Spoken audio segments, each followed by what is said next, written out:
अब मैं यकीन से कह सकता हूं कि RDJ doctor Doom original timeline 616 से है, ना कि सेक्रेट टाइमलाइन 616 से।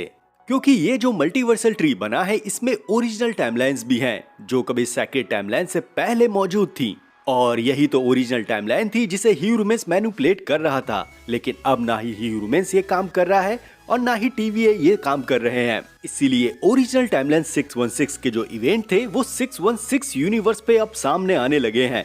जैसे हमने रैल्फ वॉर्नर देखा जो एक्स मैन में सिल्वर सर्फर है, ऐसे ही कमाला खान भी एक म्यूटेंट है और ऐसे और भी कई कैरेक्टर हैं जिन्हें ओरिजिनल टाइमलाइन में अपनी एक जगह मिली थी। और हमने कुछ समय पहले ये लीक भी कवर किया था कि 616 में ऑलरेडी फैंटास्टिक फोर और एक्समैन है, लेकिन उनको ये नहीं पता कि उनकी कोई सुपर हीरो लाइफ है, क्योंकि उनको वो सुपर हीरो ओरिजिन वाले इवेंट नहीं मिले। इसका रीजन तो मुझे साफ दिखाई दे रहा है कि जो सेक्रेट टाइमलाइन का आउटकम है उसके सभी सुपर हीरोज अभी हमें 2025 में दिखाई देते हैं। लेकिन अब जब टाइमलाइंस को मैनिपुलेट नहीं किया जा रहा है और वो अपने ओरिजिनल फॉर्म में आ रही है, तब इनसे बने सुपर हीरोज का क्या होगा। कहने का मतलब मेरा ये है कि एमसीयू ने ये पहले ही क्लियर कर दिया है कि अतीत बदलने से भविष्य नहीं बदलता। अभी तक इस अतीत और भविष्य को कंट्रोल कर रहे थे ह्यूरुमेंस और टीवीए अपनी सेक्रेट टाइमलाइन के जरिए, मतलब एक ऐसा इवेंट जो ह्यूरुमेंस के हिसाब से होने चाहिए। पर उन इवेंट्स का क्या जब ह्यूरुमेंस का कंट्रोल इस 616 की टाइमलाइन पर नहीं था। बस यही ओरिजिनल टाइमलाइन की कहानी है। अब यही ओरिजिनल टाइमलाइन अपने नए पास्ट के साथ सामने आ रही है जिसका मालिक डॉक्टर डूम है। बस यहाँ पर हाईलाइट करने वाली बात यह है कि पास्ट बदलने से फ्यूचर नहीं बदलता। और अगर पास्ट में ओरिजिनल टाइमलाइन क्रिएट हो रही है जैसा हमने लोकी सीरीज में देखा है, और इसी ओरिजिनल टाइमलाइन के 60s से डॉक्टर डूम है, तो एमसीयू के जो प्रेजेंट में 2025-26 चल रहा है वहाँ पास्ट के बारे में कुछ भी पता नहीं चलेगा कि वो बदल चुका है। दूसरा की पॉइंट ये है कि फैंटास्टिक फोर का शिप 616 पर आ रहा है, तब जब डॉक्टर डूम फ्रैंकलिन रिचर्ड्स और सू स्ट्रोम से मिला। यहाँ एक चीज तो ये साफ साफ हो गई कि मिस्टर फैंटास्टिक को डॉक्टर डूम और 616 का कुछ कनेक्शन नजर तो आया होगा। साथ ही ओरिजिनल टाइमलाइन का इफेक्ट एंड गेम के इवेंट पर भी पड़ा है, क्योंकि लोकी को 2012 से उठाया गया और लोकी ने कुछ ही दिनों में ही टीवीए को बदल के रख दिया।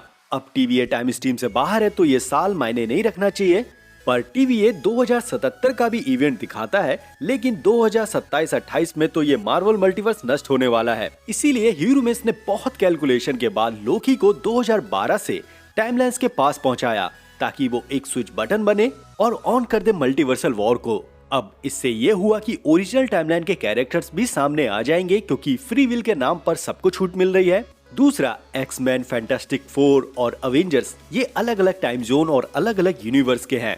मतलब फैंटास्टिक फोर 60s के हैं, एक्समैन 80s और इन्हीं के आसपास के हैं, और अवेंजर्स 20वीं सदी के हैं। दूसरी तरफ काउंसिल ऑफ कैंग्स और कैंग भी है जो 30वीं सदी से आते हैं। और इसके अलावा ओरिजिनल टाइमलाइन 616 के 60वीं सदी से डॉक्टर डूम भी है। Team 62 in the original timeline. अब अगर ह्यूरुमेंस की कैलकुलेशन जरा ध्यान से देखो तो यहाँ ये जितने भी हीरोज और विलन है, चाहे वो किसी भी सदी या किसी भी यूनिवर्स के हों, वो एक जगह एक इवेंट में साथ नजर आ रहे हैं। अब हम यहाँ इन सारी चीजों को तो समझ रहे हैं कि चलो ऐसा कुछ तो हो रहा है, लेकिन इन सब में डॉक्टर डूम अचानक यहाँ कहाँ से आ गया और उसकी थ्योरीज क्या हो सकती है, चलिए हम इस पर ही बात करते हैं। तो सबसे पहले अगर आप चैनल पे नए हो तो प्लीज चैनल को सब्सक्राइब कर लो। फिलहाल मैं हूँ C53 से वॉचर और द वॉचर शो पे आप सभी का स्वागत करता हूँ।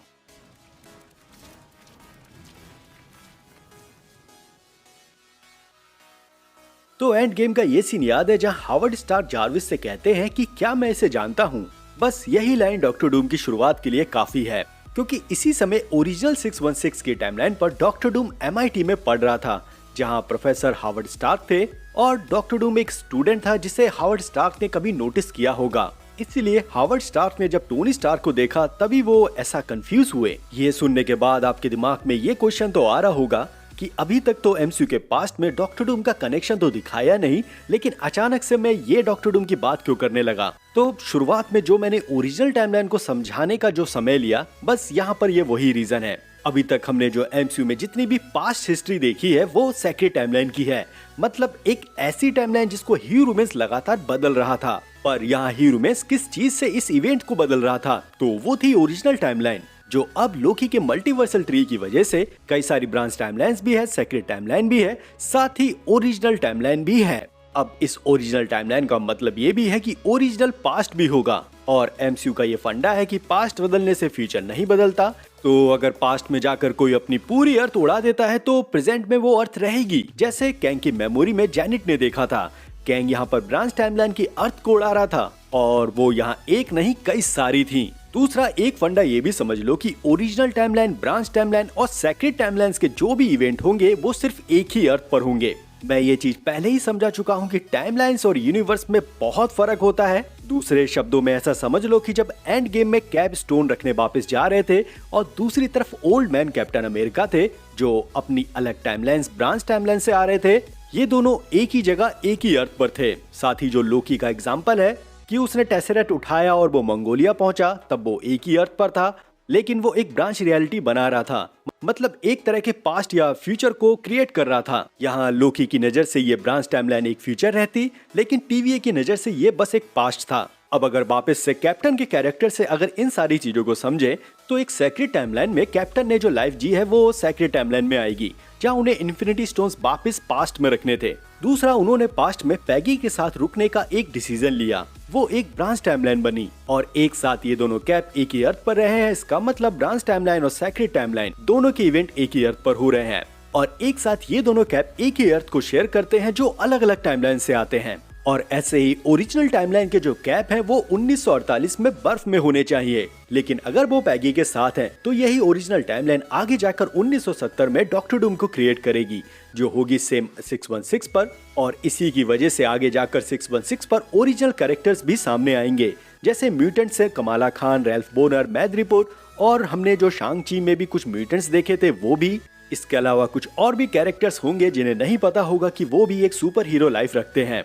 साथ ही ओरिजिनल टाइमलाइन वाली थ्योरी इसलिए भी सामने आती है क्योंकि हमने एक लीक ये भी कवर किया था कि डॉक्टर की कैप्टन अमेरिका और पैगी का एक साथ रहना ये डॉक्टर डूम की फैमिली को इफेक्ट करेगा और इसी की वजह से डॉक्टर डूम का ओरिजिन होगा और डॉक्टर डूम अपनी फैमिली को कैप और पैगी के इस कांड से गवा देगा। खैर, यहाँ पर ये जो ओरिजिनल टाइमलाइन वाली थ्योरी है ये मेरी है और मैं ये भी नहीं कह रहा कि यही होगा, लिख के ले लो, पर मुझे लगता है कि यही वो पॉसिबिलिटी है जो सेंस बना सकती है। अब इसके अलावा इंटरनेट पर और भी थ्योरीज हैं, चलिए उन पर भी नजर मार लेते हैं। तो इस थ्योरी के हिसाब से हावर्ड स्टार्क ने टोनी को गोद लिया था। आपको याद है अवेंजर्स 1970 में पीछे जाते हैं और टोनी अपने फादर हावर्ड से मिलता है। लिफ्ट में जब ये दोनों बात कर रहे होते हैं तब हावर्ड बताते हैं कि उसकी बीबी बच्चा जन्म देने वाली है और यहाँ डेट है 7 अप्रैल 1970, लेकिन टोनी स्टार्क की डेट ऑफ बर्थ जो सील्ड फाइल में है वो है 29 मई 2070।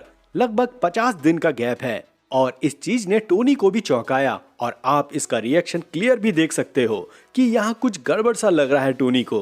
ये चीज कॉमिक्स में भी हुई है जहाँ टोनी को हावर्ड स्टार्क ने गोद लिया था और उसका पहले बेटे का नाम आर्नो था, जिसको बाद में दिखाया गया क्योंकि आर्नो जैसे ही पैदा हुआ तब वो एक बहुत ही पेचीदा बीमारी से लड़ रहा था, इसीलिए हावर्ड स्टार्क ने इस बेटे को दुनिया भर से छुपा लिया और टोनी को गोद ले लिया। अब अगर आगे एमसीयू में ये चीज हमें दिखाई जाती है तो कौन होगा वो जिसने हावर्ड स्टार्क को टोनी को दिया था। इसीलिए यहाँ दो पॉसिबिलिटी सामने आती है। पहली तो ह्यू रूमेंस जिसने डॉक्टर डूम की लाइफ को आयरन मैन की लाइफ दी और हावर्ड स्टार्क तक पहुँचाया ताकि 616 यूनिवर्स एक पावरफुल यूनिवर्स बन सके, और ये बात भी माननी होगी कि टोनी की वजह से ही अवेंजर्स वजूद में आए हैं। दूसरी पॉसिबिलिटी ये है कि डॉक्टर डूम ने खुद ही हावर्ड स्टार्क को अपने बच्चे वाले रूप को दिया है ताकि डॉक्टर डूम का एक वजूद या एक रूप सेक्रेट टाइमलाइन पर भी जिंदा रहे और यही रूप आगे जाकर आयरन मैन बने या अवेंजर्स क्रिएट करे और एक सही टाइम पर टोनी की डेथ हो जाए और डॉक्टर डूम यहाँ आके सब कुछ कंट्रोल कर ले और डॉक्टर डूम एक टाइमलाइन को ऐसे ही पहले कॉन्कर कर ले।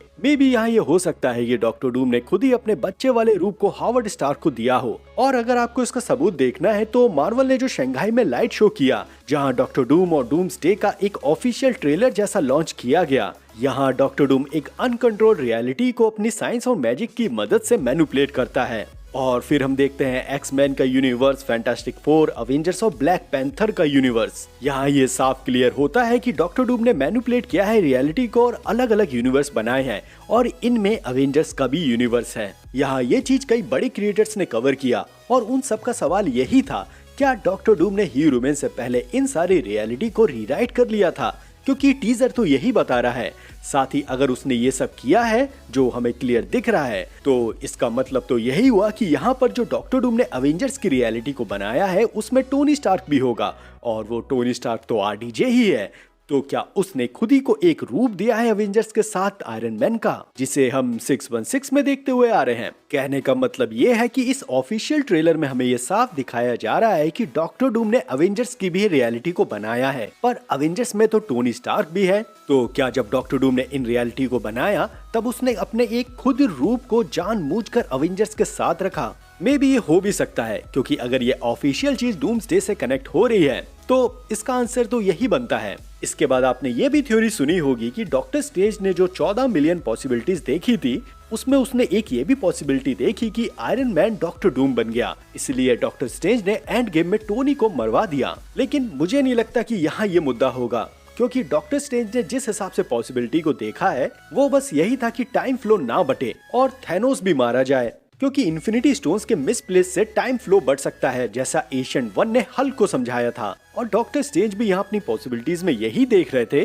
कि कोई एक ऐसा आउटकम मिले जिससे टाइम फ्लो ना बटे और स्टोन्स भी अपनी सही जगह पहुंच जाएं। और अगर आपको अभी भी लगता है कि टोनी को स्टोन्स मिलते ही वो पागल हो जाएगा और एक विलन की तरह सामने आएगा, तो एक समय था जहाँ टोनी के सामने 2 इन्फिनिटी स्टोन्स थे। अगर टोनी चाहता तो यहाँ पर सिंगल माइंड स्टोन से पूरी अर्थ को कॉन्कर कर सकता था। फिर इसके बाद अगली थ्योरी आपने ये भी सुनी होगी कि थंडरबोल्ट्स की शिप में डॉक्टर डूम है जो 616 पर आ रहा है। तो डॉक्टर डूम कोई ऐसा विलन नहीं है कि जो शिप चुरा कर और फिर किसी दूसरे यूनिवर्स में ऐसे ही आ जाए। जितना मैंने डॉक्टर डूम के बारे में पढ़ा है वो एक गुमचोट देता है, ऐसी कोई हवाबाजी नहीं है कि लहराते हुए सामने आ रहा है। इसीलिए ये जो फैंटास्टिक फोर का शिप है और इसमें आप समझ रहे हो कि डॉक्टर डूम है, तो यहाँ डॉक्टर डूम नहीं है, यहाँ बस फैंटास्टिक फोर हैं जिन्हें डॉक्टर डूम का कनेक्शन जो अभी उनके बिल्डिंग में बच्चा चुरा के भागा है उसका कुछ 616 से लेना देना है, इसीलिए फैंटास्टिक फोर यहाँ 616 में आए हैं। फिर अगली थ्योरी ये भी सुनी होगी कि 838 में जो हमने खाली चेयर देखी थी वहाँ डॉक्टर डूम है, तो यहाँ आरडीजे डॉक्टर डूम नहीं है बल्कि सुपीरियर आयरन मैन देखने को मिलेगा। और हाँ, आगे जब ये 838 यूनिवर्स दिखाया जाएगा तब एक चीज ये भी साफ कर दी जाएगी कि अगर जो ओरिजिनल 616 होता वो कुछ 838 जैसा ही दिखता, मतलब इनकी हालत को हटा के, मतलब इनके अर्थ पर इनकर्जन वाले मुद्दे को हटाकर Fantastic Four, X Men, Avengers, Inhumans ये सभी एक साथ एक टीम की तरह रह रहे हैं। वैसे ही कभी ओरिजिनल 616 में भी ऐसी सुपर हीरो टीम थी। खैर, कुल मिलाकर कहने का मतलब ये है कि 838 यूनिवर्स से हमारे आरडीजे डॉक्टर डूम नहीं है। इसके बाद अगली थ्योरी जो मेरी है वो ये कहती है कि डॉक्टर डूम कैंग के समय से होगा और सेक्रेट टाइमलाइन या ब्रांच टाइमलाइन से डॉक्टर डूम नहीं होगा। साथ ही फैंटास्टिक फोर के यूनिवर्स से भी डॉक्टर डूम नहीं है, चाहे डायरेक्टर कुछ भी बोल दें। और जो ऑफिशियल लाइट शो हुआ है अगर उसे ध्यान में रखकर देखा जाए तो डॉक्टर डूम ही है जिसने ये सब शुरू किया है। रियलिटी और मल्टीवर्स को रीराइट करना, अलग अलग यूनिवर्स में Fantastic Four, X Men, Black Panther, Avengers को अलग अलग यूनिवर्स में रखना, ये सेम चीज हम सेक्रेट टाइमलाइन एमसीयू में देखते हुए आ रहे हैं। पर ये चीज तो ह्यूरमेस ने की थी, तो डॉक्टर डूम यहाँ कहाँ फिट हो रहा है? मे भी यहाँ पर ये हो सकता है कि मल्टीवर्स को जिन 2 तरीकों से मैनिपुलेट और कंट्रोल किया जा सकता है वो ह्यूरमेस और डॉक्टर डूम के पास थे। ह्यूरमेस के पास पहला तरीका था जो टाइमलाइंस के थ्रू मल्टीवर्स को कंट्रोल कर रहा था या मैनिपुलेट कर रहा था, और दूसरा तरीका जो शीशे जैसी रियलिटी जैसा वॉचर देखता है मल्टीवर्स को, वो डॉक्टर डूम के हाथ में था। अब आगे अगर डॉक्टर डूम, अब जब आगे डॉक्टर डूम को ये पता लगेगा कि ह्यूरमेस नहीं रहा और ये मैनिपुलेटिव टाइमलाइंस एक मल्टीवर्सल ट्री बन गई हैं, तब डॉक्टर डूम इस मल्टीवर्सल ट्री की तरफ बढ़ेगा, जायरोस्कोप का यूज करके टाइमलाइन को स्टेबल करेगा, लोकी को फ्री करेगा और सब कुछ डॉक्टर डूम के कंट्रोल में ही आ जाएगा। लेकिन तब तक मल्टीवर्स के लिए बहुत लेट हो चुका होगा, कई अर्थ्स के बीच में इनकर्जन शुरू हो गया होगा और इसको फिक्स नहीं किया जा सकता। इसीलिए अवेंजर्स, फैंटास्टिक फोर, एक्समैन इनका डॉक्टर डूम से सामना होगा। अब ये लोग डॉक्टर डूम की मदद करें या उनसे लड़ें, लेकिन ये निश्चित है कि इन सब की अर्थ मिटने वाली है। तो ये थी कुछ थ्योरीज जो डॉक्टर डूम के ओरिजिन का पार्ट हो सकती हैं। और अब आपकी बारी है कि आप मुझे नीचे कमेंट में बताओ कि डॉक्टर डूम आगे हमें कैसे दिखाई दे सकता है। आने वाली वीडियोस में मैं आपके कमेंट और थ्योरीज को अपने चैनल पर शेयर करूंगा। तो टाइम लो, सोचो, क्रिएटिविटी दिखाओ और मुझे साबित करो कि आप कितने बड़े मार्वल फैन हो। तो शुरू हो जाओ, और यहाँ तक देखा हो तो प्लीज चैनल को सब्सक्राइब करना मत भूलना। अब मिलते हैं अगली वीडियो के साथ, तब तक आप अपना ध्यान रखो, मजे लो, लव यू एंड बाय।